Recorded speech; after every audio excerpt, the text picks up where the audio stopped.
So every day is an extra now, yeah? Exactly. So I wasn't supposed to wake up. So I woke up, might as well make use of it. Why should I stop my own happiness for anything? Like literally, life can end just like this.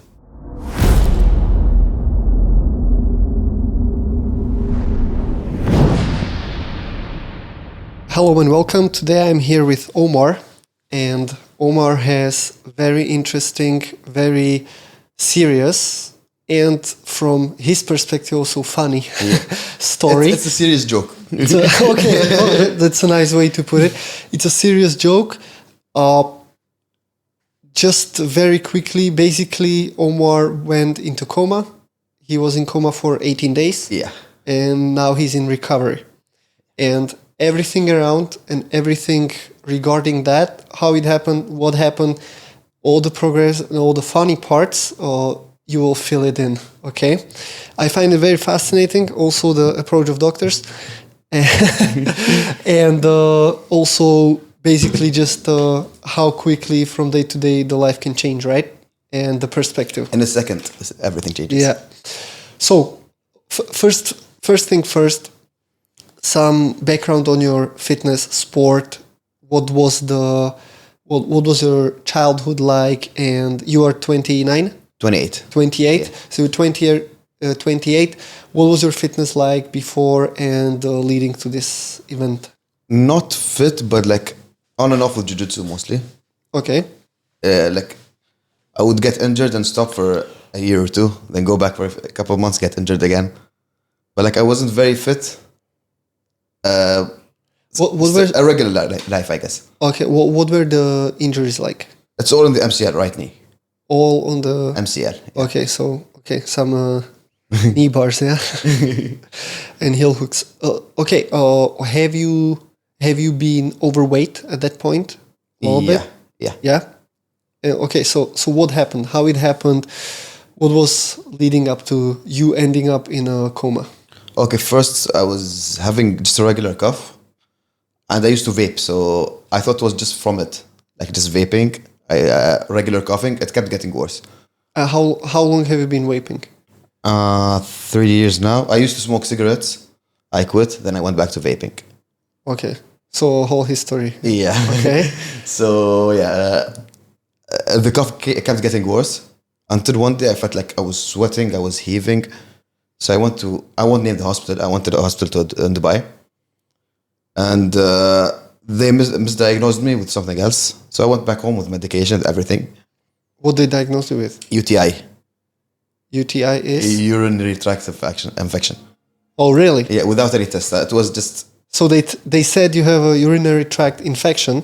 Yeah, without checking. But you came there with a heavy breathing. Yeah, like even later when I complained, they were like, give us the name of the doctor. Like, that's not professional, you know? Okay. So they offered to give me an injection. I refused. Do you know what injection? For the UTI. All right. Yeah, so it took me a week. First of all, I went to this hospital because I called the hospital in Abu Dhabi to make an appointment. Because I was telling them the side effects. At first, they were like, we don't have any appointments for like 2 weeks. But when I told them my side effects, they're like, you're coming tomorrow at 2 p.m., I think it was. But they're like, go to an emergency room, any emergency room, get us a report. Because the side effects were like similar to a heart attack. So they just want to make sure it wasn't a heart attack. Went to the emergency room. They gave me the UTI. So when I went to Abu Dhabi, I told them, they were like, thank God you didn't, because it would make a huge problem. Like I could get paralyzed, I could die. From that injection? Yeah. At that stage? Yeah, because I had pneumonia. Yeah, so they checked everything with me. Like they did the blood test, urinary test, everything.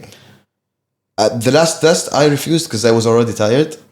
But like, funny enough, if I did that test, they would know I had pneumonia. They'd keep me for a day. I'd be fine. It was really? an X-ray, yeah. And you said you don't want the test? I was tired. Like when I say it, it's funny. But back then, like moving was something huge for me. Mm-hmm. Like I could barely breathe. So imagine having to get X-ray. So you went home with basically medication. not really knowing what it is. They kind of knew it was pneumonia, but like to be sure, they had to do an X-ray. So they gave me medication for pneumonia. The doctor told me, if it stays with you for a week, on the 7th day you're here. So on the 7th day, it got very bad. Like I was in a couch in my room. My phone was like this distance. I can't reach out for it. Really? Yeah, it was that bad. Like I was heaving. My voice was like I was drowning. My family were traveling, so my mother called up to check if I went to my appointment or not. I couldn't answer. Thank God I had my AirPods next to me. I just took it and answered. She heard my voice, called my brother at work. Go to your brother now. Leave work and go to your brother now. He took me there. On the way, I kept like dozing. Like there's no oxygen in me. I was dozing. I was sleeping. At first, I kept waking up myself, like falling down, waking up, falling down, waking up. The last 10-15 minutes, he would wake me up. Like I would fall and not wake up. Like go to sleep. But like he'd wake me up. When I reached, my uncle was there waiting. My brother called him. He's like, "We need." How long was the drive? An hour and a half, maybe 2. Oh shit! I insisted to go to that hospital. So you were going to Abu Dhabi, Yeah, I insisted on going to that hospital. and on the way you were already passing out. Yeah. And my brother called my uncle. My uncle works next to that hospital. He's like, "Be prepared. Go to the emergency room. I'll send you his ID picture just to register him." I remember glimpses of it. When I reached, my uncle was with the nurses outside with a wheelchair, with an oxygen tank. And they knew what's going on? Or they knew you have pneumonia? They checked my records. They knew. They told them I'm not breathing. They checked my records. I was in them. I had an appointment a week earlier. Okay. So they checked. And they told them, like, it's the 7th day. They told me to come back on the 7th day. Oh, you came. I came, yeah, exactly. Barely. In a little bit different condition. Shit. Yeah, so they kept me with tubes and breathing tubes and stuff, with the oxygen mask. And then the doctor told my brother, it's like, either put him in a induced coma now, because my body's fighting, until they know what exactly is my problem, or say goodbye to him now. So it was either this or this. And they told him... Have you been...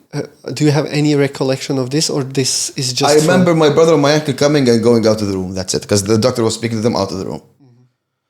And the doctor told my brother, like, to sign this, to put him in induced coma, he might not wake up from it.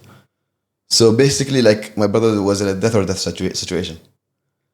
My uncle, like, they kept thinking about it because my brother was alone. The rest of my family was traveling. It's hard to take a decision like this alone. So my uncle basically just asked the doctor, "Do you have kids?" He's like, "Yeah." He's like, "God forbid this is your son. What are you gonna do?" He's like, "I'm gonna put him in a coma." They signed. They came to me. I remember my uncle telling me, "They're gonna keep you asleep for a day or two to know what's wrong."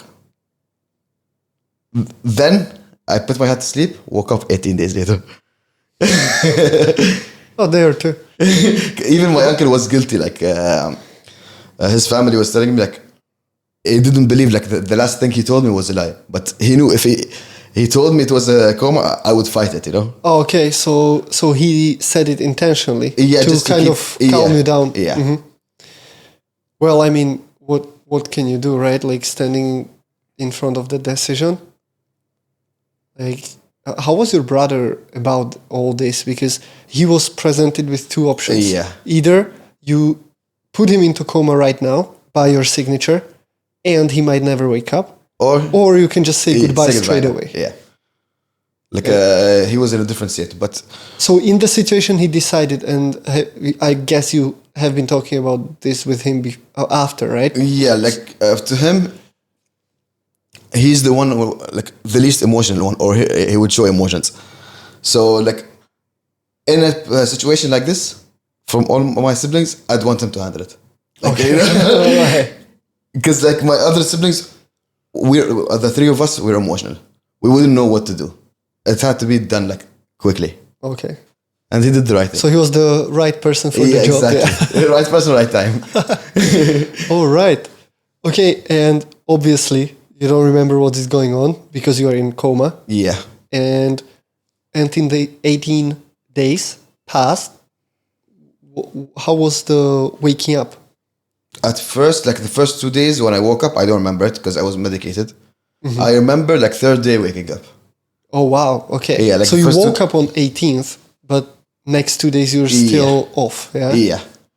So I told my eldest brother, I was like, how long have I been asleep? Because it feels like did I sleep a full day? At first he was like, yeah, it's a full day. And they hid my phone from me, everything. Like, they didn't want me to see the date, the texts, nothing. Like, imagine from the text I got, I kept replying to them like a month after I got my phone. Imagine the amount of text. Imagine waking up to this shock. Like, you see the date, you see. So then, when I started, like, they saw like, I was actually sober. He sat me down. He's like, you're fine now. But like, Wait, he sat you down. I mean, you're sitting, right? Or lying. Anyway. Lying down like I'm kidding. Yeah, so he's like, listen to me, we're going to talk about something serious. You believe in God, right? You believe everything happens for a reason, right? I was like, yeah. He's like, it wasn't today. He's like, you were in a coma for 18 days. My eldest brother is a joker. So when he said it, I was like, ah. I saw his face, I was like, ah. Like, oh, is he serious? So I was like, no, it can't be 18 days. He's like, he took out his phone. He's like, which date did you go to the hospital? I was like, on the 7th. He's like, look at the date. It was the 24th. And boom, like 3 weeks are gone, you know? But like, then like, I didn't feel actually like I was in a coma for 3 weeks until I had to stand up. Because the first time I had to stand up was like 4 days later. The moment they put me up, I fell down. I was paralyzed waist down. That, for me, was worse than a coma. Paralyzed or weak? I was paralyzed, then I gained... but on my report, on the 10th of June, he was paralyzed. Oh, shit. Yeah. Oh, wow. Because they put me on a medication called the paralyzer, I think. They call it the paralyzer because my nickname for medication. Exactly, yeah. So, because my internal organs were fighting the medication. So they had to put all the muscles down. So it was relaxant. Yeah, but like it's the strongest type. Okay. And they can't put it for more than 48 hours. They put it for 48 hours. They stopped it the next day. My body kept fighting again. So they had my family sign a paper to put it again. Oh, shit. Yeah, but like after they did that, they told my family, he won't be able to walk for 6 months at least, unless he takes strong rehab. He won't be able to speak. He's going to need speech therapy. Because of that medication. Yeah. And that medication was given to you to suppress your natural body reaction. Yeah, my body was fighting the medication. The other medication. Yeah. And you needed this one to suppress the fight. Yeah. Fuck. Yeah, so it's basically not heal and lose ability to walk. So, but then, funny enough, they did that. They told me 6 months. They told my family 6 months. At least he won't be able to walk. He won't be able to speak. The moment I opened my eyes, I started shouting. So, yeah. So. What were you shouting? Get off me, get off me. Like, really? Because it was doctors, it was nurses. Oh, okay. Imagine waking up seeing doctors and nurses. Like, you would freak out, you know? Yeah, especially after 18 days, right? Yeah. And the funny thing, my brothers were telling me, because I had a breathing tube, so it was like I was on helium. So I was screaming. But you can't remember this. I can't remember anything. Okay, all right. So basically the whole objective when you were in the coma was to fight the pneumonia. Yeah. To actually get your lungs working correctly. Yeah, to blow up my lungs, to clear out the water. And all that procedures with the medication, your body was fighting against that. Yeah. So they give you medication to fight against your body again, to suppress your natural immunity reaction. Yeah. But that makes you paralyzed. Yeah, Theoretically. Yeah, because it relaxes every muscle in your body.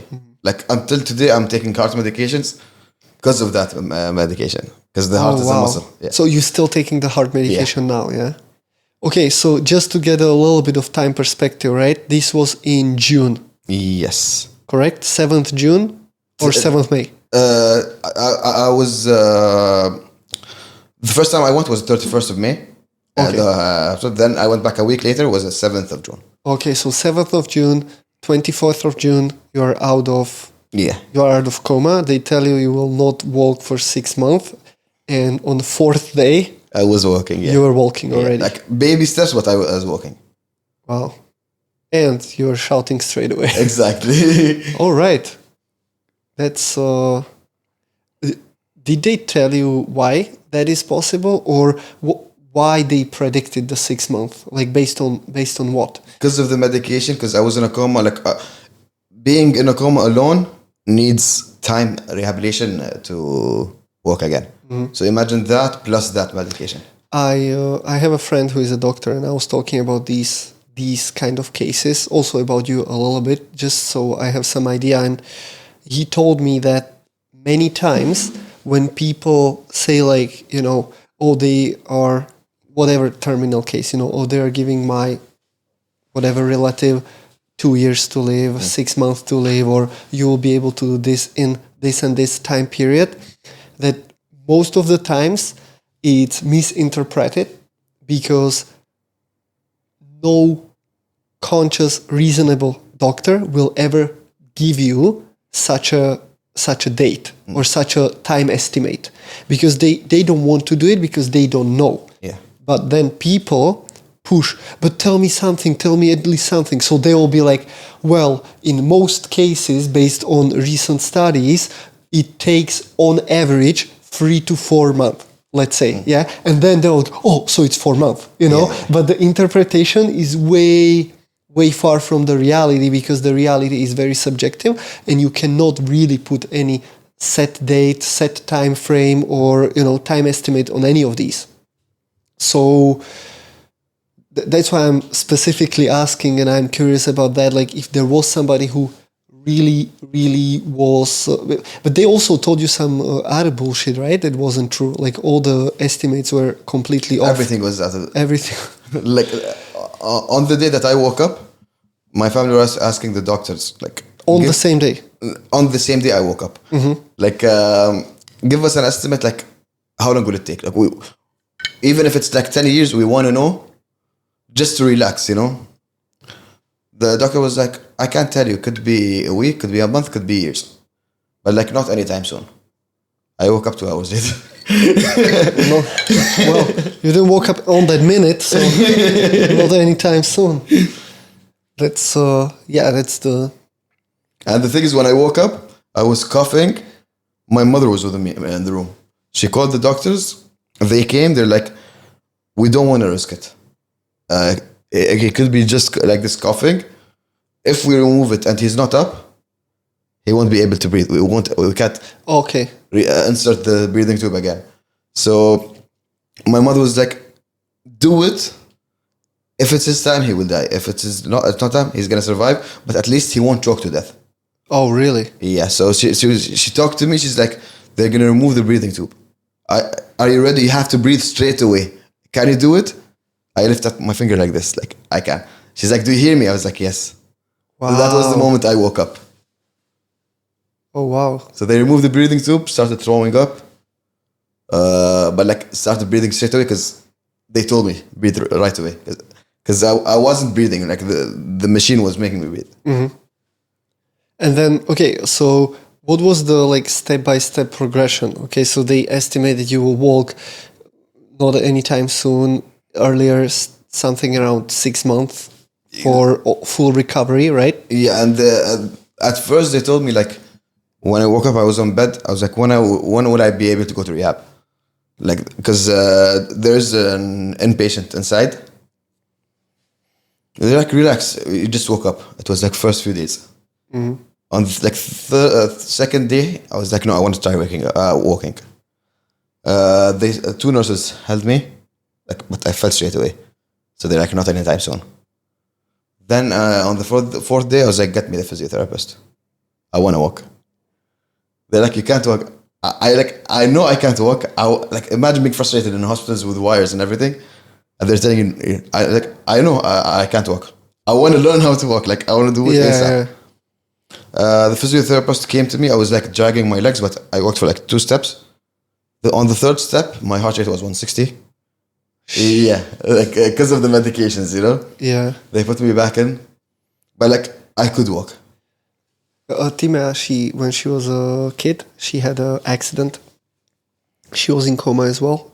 Not sure for how long exactly, but for her it was that first time when she sat down. She was just lying, and first time she sat down, she got so dizzy she almost passed out. Yes, just from that. So it happens. Not necessarily even the weakness in the muscles itself. Well, which you didn't use for 18 days straight, which it's very hard to imagine for normal people, right? Like when you have never experienced it or seen it, but just the cardiovascular capacity, which is the fastest to build, but also the first one to go. Well, yeah. It's easiest to build the breathing capacity, but it's also the first one that goes away when you're not training it. You can have a decline within 2 or 3 weeks of not training by 40%. Straight away. 40% down. Strength is different, but from normal functioning to zero activity, and also your metabolism is working completely different because you're in fucking coma, right? So the time to rebuild that, like I'm surprised and impressed that you did it so fast. You were here training with me 2.5 weeks after. Yeah. That's crazy. That was crazy. Because I remember, the day I left, I was supposed to leave the hospital. Hospital rules tells you that you have to leave with a wheelchair. So before leaving, I asked them for permission to go to the ICU. I want to say thanks and goodbye to the doctors. One of the doctors saw me. He's like, "Don't worry. With hard work, you're gonna be able to walk." I was like, "Doctor, I can walk." He's like, "It's okay. This is denial." So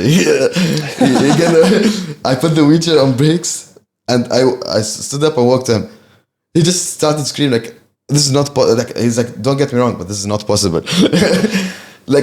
As fast as I fell, I got back at the same speed. Mm-hmm.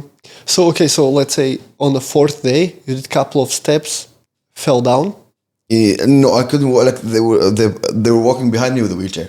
Okay. So and then how fast you progress? How daily. often you were training it, or what was your protocol for getting back to walking? Yeah, on the 4th day, I started with 3 steps. That was in the morning. In the afternoon, I was call the physiotherapist again. I started walking a bit more. They gave me practice to do on the bed, so I kept doing it until the afternoon. What kind of lifting leg? Or? No, sitting down. After sitting down, turning, putting my feet on the floor, pressing, feeling the floor, trying to stand up. First few times I couldn't stand up. My sister was helping me get up. Then I kept doing it twice every day. By the 6th day, I was walking laps around the floor, but with the physiotherapist, and with the walker. Okay. But from that to the first 2 steps, and then on the 2 days before I left the hospital, I was doing physiotherapy, actually walking, getting up the steps, coming down. It was all in slow motion, but I was doing it. How long have you been after you woke up? How long you stayed in the hospital? I woke up, I gained consciousness on the 24th. Mm-hmm. So I woke up, I think, on the 22nd. Mm-hmm. I left the hospital on the 31st. Oh, really? Yeah. So within 10 days? Yeah. Kind of 10 days, yeah. You regained capacity to, it wasn't a walking competition, but you could walk. Yeah. But you could walk. Okay, so 6 months in 10 days. Yeah. Very cool. When you, how did it feel? Just you wake up from the coma, they tell you all the things that are wrong with you. They also tell you that you won't be able to do this and this and this. And I would say thanks to your stubborn mindset, you're just no, I'm going to do it. Yeah, I'm not, you're going to prove them wrong. Because right? one of my friends, they had the group sending my updates. Did he wake up today? Is he better today? So one of my friends, he was swearing to God that I was going to wake up. It's one of my other friends asked him, Like, did someone tell you something? He's like, no, but I know how stubborn he is. Doctor said he won't wake up. He is gonna wake up. He's gonna wake up just to spite the doctors. Yeah, the day you tell him it's impossible, he will do it. Exactly. Very cool. Okay, so how did it feel that basically, because you were in not that bad shape when you came to the hospital, right? Then 18 days you are in coma, then you wake up and then you can't even walk. Exactly. You know, like for the perception of somebody outside of the situation is like, well, that makes sense. But for you, it was a big shock, right? Yeah. How come I'm so weak? Exactly. And literally yesterday, my friend was telling me, because my friend saw me before going to the hospital, like 2 days before going to the hospital. And he saw me when I came back. He's like, when I saw you, I couldn't make eye contact with you. Like, you looked like a shadow. Like, my cheeks are inside, my bones are out. He's like, I couldn't look at you. Like, it happened so quickly, and you actually looked sick.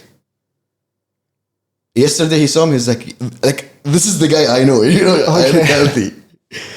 So, but like, the weakest I ever felt was like a few days later when I started to walk a few steps. I wanted to go to the toilet at night. My brother was sleeping in the room with me. He looked tired. I was like, I didn't want to wake him up just to go pee, you know? So I was like, it's okay, I can walk a few steps. Like, this is the bed, this is the door to the toilet.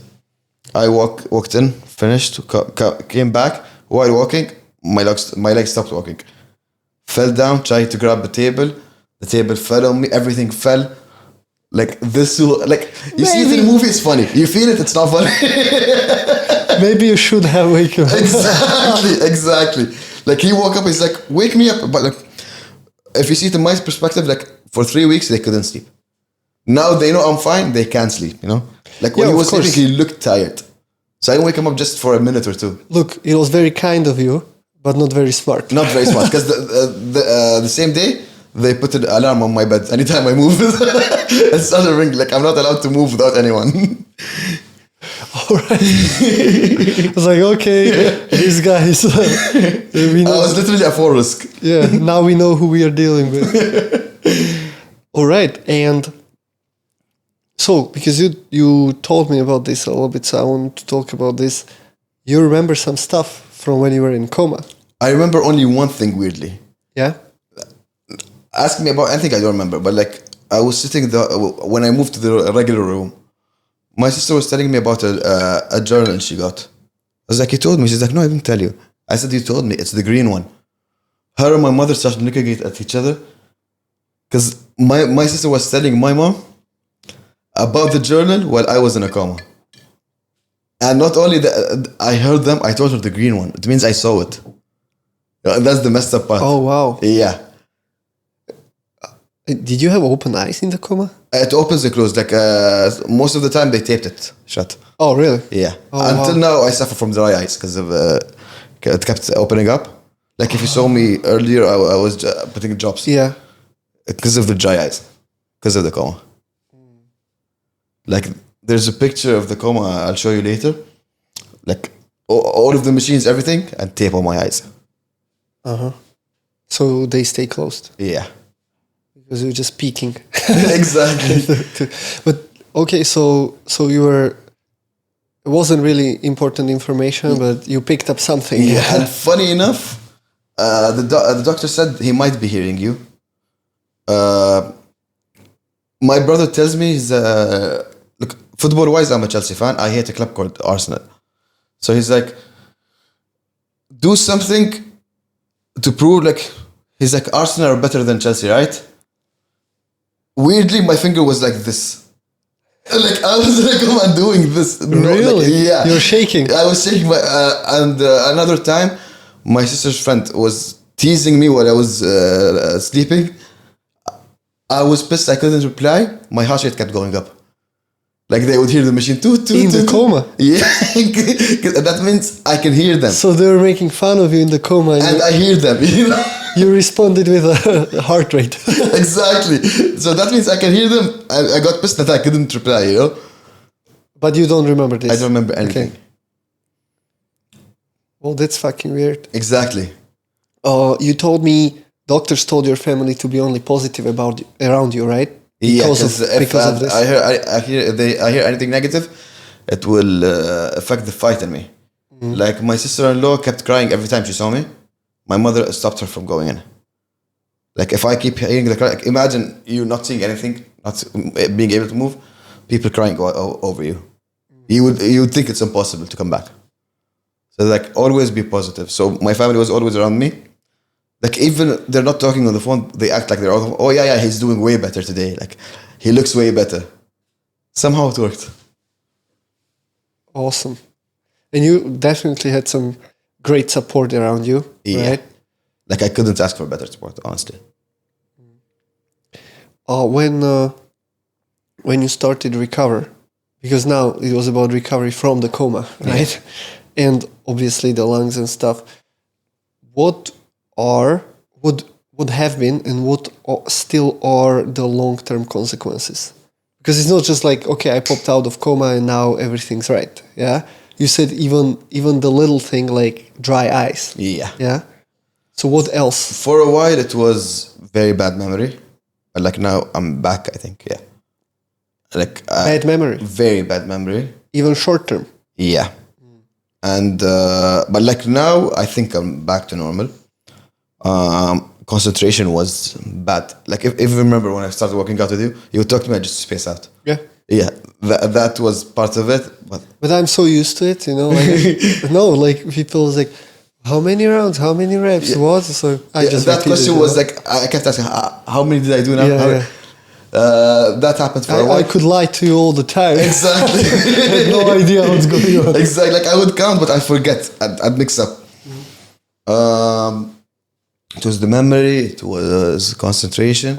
Things would fall off from my hand a lot. Like at first, it would like there's a funny situation of forgetting. I remember I went out to my room, going to my mother's room to tell her something. I reached the door. I started laughing. Like she's like, you forgot, right? I was like, yeah. Second time I went back, I got pissed that I forgot. By the third time I opened my door, I hear my mom laughing. She's like, did you forget? I mean, look, like this happens to me as well. Like you're about to say something, and so many thoughts but it's different, obviously. But I'm just saying, like you don't have to be in coma to forget.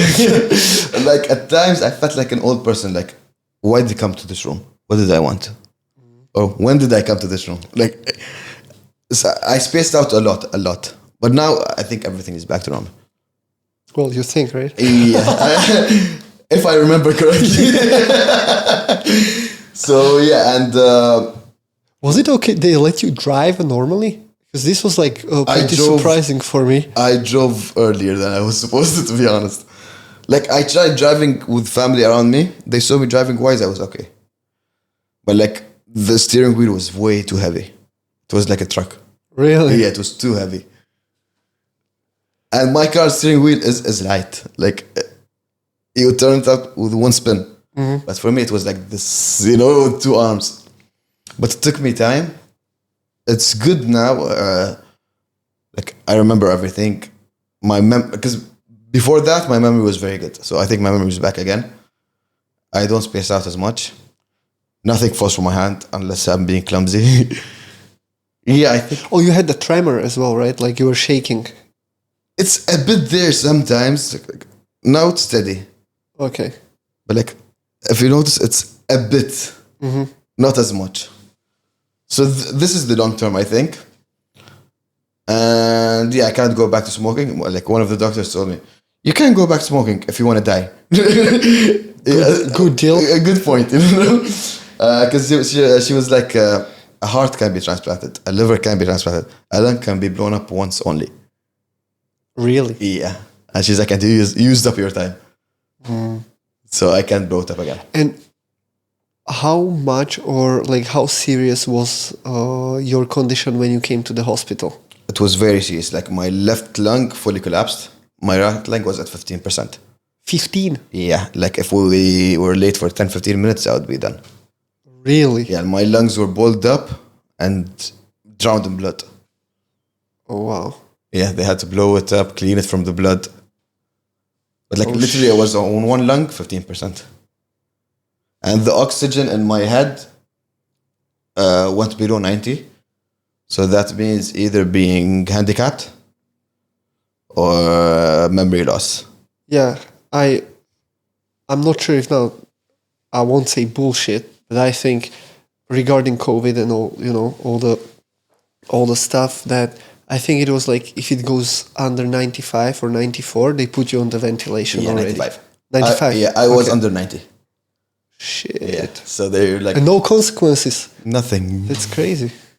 My brother So was which brain cells were killed? the already dead ones, I think.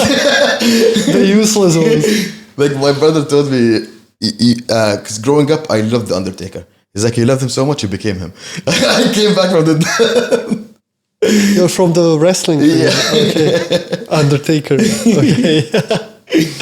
Did you look like him with the eyes? Yeah, I had white eyes too.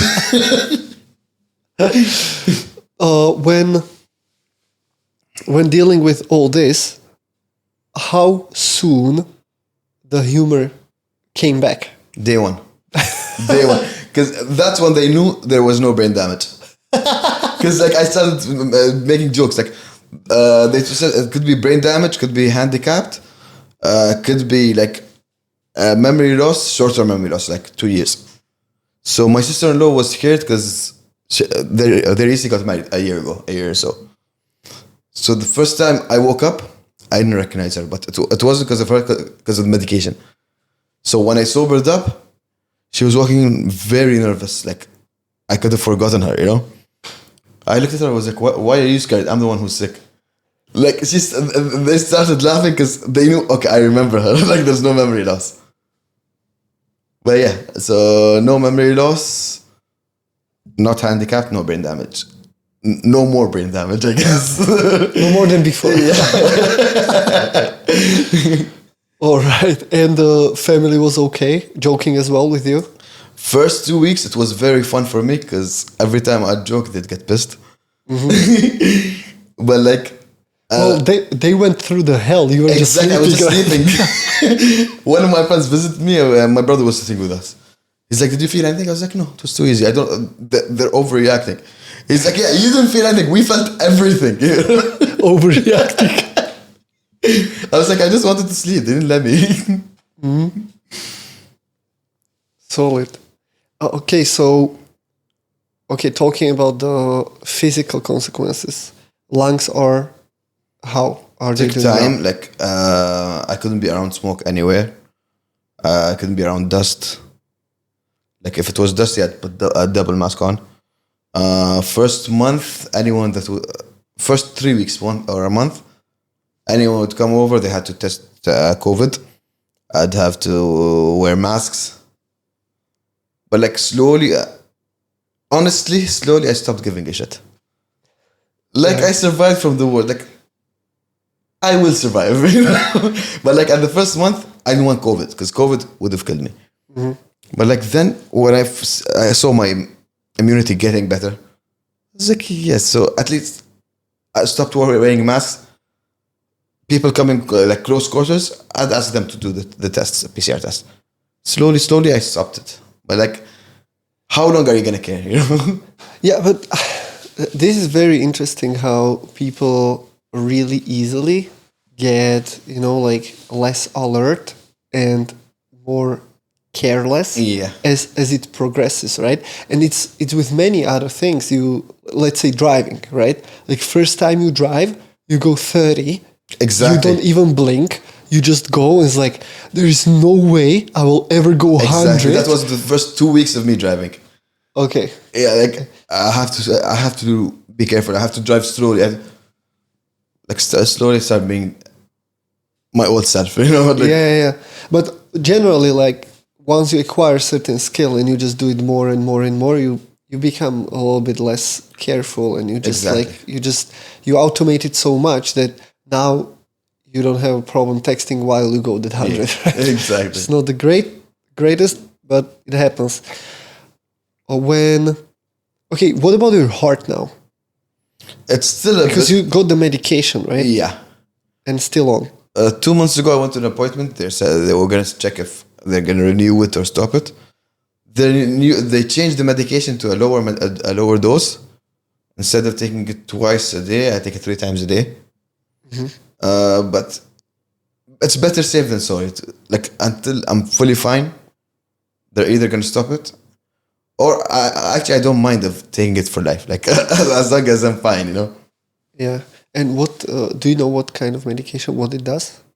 It regulates the heartbeat. I think, yeah, because it wasn't regular. Oh, wow, yeah. okay. So it regulates the heartbeat.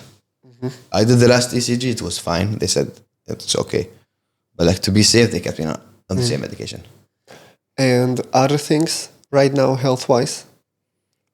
I've always had high blood pressure, so they gave me a different medication for it, and that's it. The blood pressure and the heart medication. And now, probably, at least for me, of course, the physiological part is very interesting and, intriguing to learn about. But I'm especially curious about the mental part of it and how this kind of experience changes you, like personality, character, how you look at life. Like, what changed? Everything changed. Like, I'm more positive. There's something I told one of my friends, like I wanted to try skydiving because I had a fear of heights. Then I said there's a line, he got pissed because I said, how many times does a person die? So like, might as well try it, you know? You get this mentality, like, I already died once, so it's not that bad, you know? So every day is an extra now, yeah? Exactly. So I wasn't supposed to wake up. So I woke up, might as well make use of it. Like, even if I had a problem with someone, I would avoid the whole place because of that certain someone is there. Now I would go just ignore them. You know? Why should I stop my own happiness for anything? Like literally, life can end just like this. So you're stoic now. Exactly. Not giving a shit. Exactly. Making fun of everything. Yeah? But to a limit, like I noticed, I actually love my life. Like I don't want to lose it again, you know. So like I'm happy, but I don't want to risk it. Like I used to be careless back then. Yeah. Yeah, way careless. Like even I stopped my blood pressure medication for months to take them. Now I don't miss a minute. Like, oh, this time of my medication. Like have fun, but take care of your life. That's it. And regarding some lifestyle changes, well, you stopped smoking. Yeah, obviously. Yeah. But funny enough, I was out a few days ago. After going through what I went through, you would smell cigarettes, you'd be pissed or something. It hits me in my head. I miss it. Really? But like now I know better not to go back. Like I have self-control. I had zero self-control before. But I'm like, okay, now I still love the smell, but that's the most it's going to be. Like I just love the smell, you know? And other, let's say, fitness, health care aspects. Do you? Well, we trained together. Yeah. And kick-started you. Yeah. And now, do you do something? Not so regular walks, but like I'm more active in my lifestyle because I told you like you do the nose only walking. Yeah, exactly. And like if I have to go somewhere, like usually I have to run a few errands. I'd go park my car here, run this errand, go back to my car. If they're close, I go to the same car. Now I'd park my car, I'd walk, finish all my errands, come back. Okay. Like now it's way easier for me to reach my 10K steps than before. Okay, so more Back like then it would be 2K, 3K. Habitual daily activity, yeah? So once you came home, okay, what was your activity like? Like, because you started to, barely walk at the beginning, and then you started to push more and more and more. So how did you spend the day? Because you didn't work at that moment? Yeah. So at first, they told me like it's going to take time, especially for stairs, stuff like that. Being as stubborn as I was, on the first day I came back, went up and down the stairs 6 times. Okay. But like my heart rate went up 6 times. So I had to time it, I'd spend half the day upstairs, half the day downstairs. Sometimes go for a walk around the room, from my room to someone else's room. So then started going like the stairs 2 or 3 times a day. Then it was around the house a bit until I could actually walk normally. Like the first time I started jogging, if you look at me from far away, you'd laugh. I looked like a psycho. Was like, at first I was walking, it was fine. Like I was used to walking, but I was like, let's try jogging. I tried jogging. I couldn't stop it. I started crying while jogging, so I looked like a madman just running and crying. But like I was actually jogging. So for the first time, it was some. Like I was never in my life happy to jog, except that day. Mm-hmm. Well, it's different when you lose it. When you lose it, and then you appreciate it way more, right? Yeah, I have a friend who had a serious condition when he was a child, and because of blood clot problems, he couldn't do anything because any bruise was potentially deadly for him, and so he was kept under very strict, limited regime, and then somewhat we can call it miracle. We probably should, because doctors don't know how it happened. Exactly. He grew out of it. That's what they say. He grew out of it, but generally he just basically, the problem disappeared from like within a couple of months. It just was gone. It was getting better, and suddenly it was gone. And now he's obsessed. Yeah, he couldn't run, play, do anything for first 15 years of his life. So now he's just obsessed. He just goes, whatever it is, gymnastics, lifting, running, he just goes because he can, right? Exactly. And we take it for granted every day, and especially people who really can, many times don't do it, right? Because so now you don't jog. I walk from time to time or do my errands walking. Mm-hmm. But like I don't work out. But lately, because the past month I've been a bit busy. Mm-hmm. Like my day would start at morning, end up late night.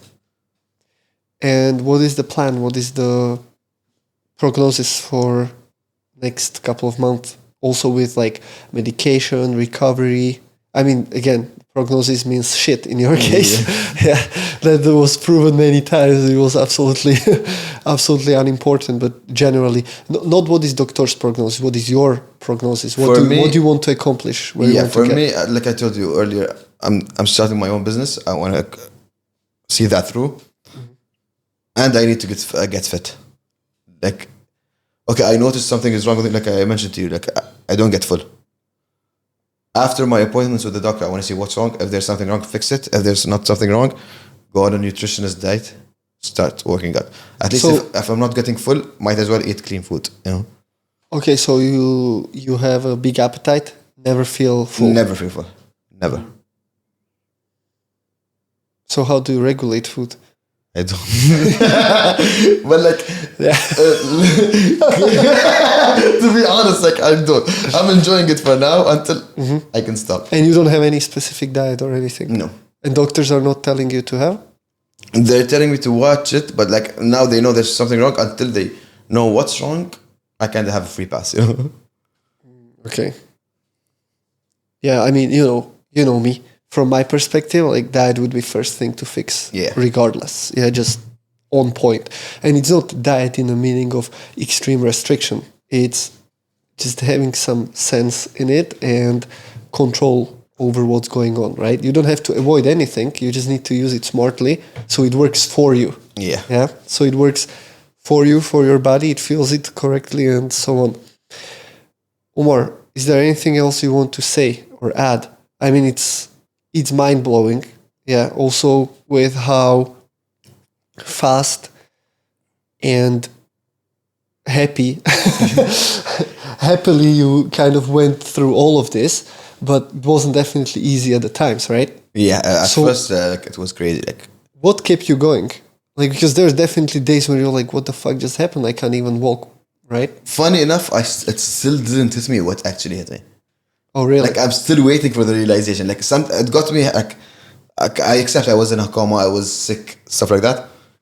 But like it didn't actually hit me that 3 weeks of my life are just gone like this. I'm still waiting for that shock. You know? Okay. Maybe that's why I'm still joking around about it. All right. And one of the nurses said something. I kind of make it my motto now. It's like whenever you feel down, remember you're a walking miracle. So like anything, when I felt down, that's what got me going. Mm-hmm. That you went through so much that it doesn't matter. It's probably worth keep going. Exactly. Cool. Thank you so much. Sure. And we'll see you around. Yeah, sure.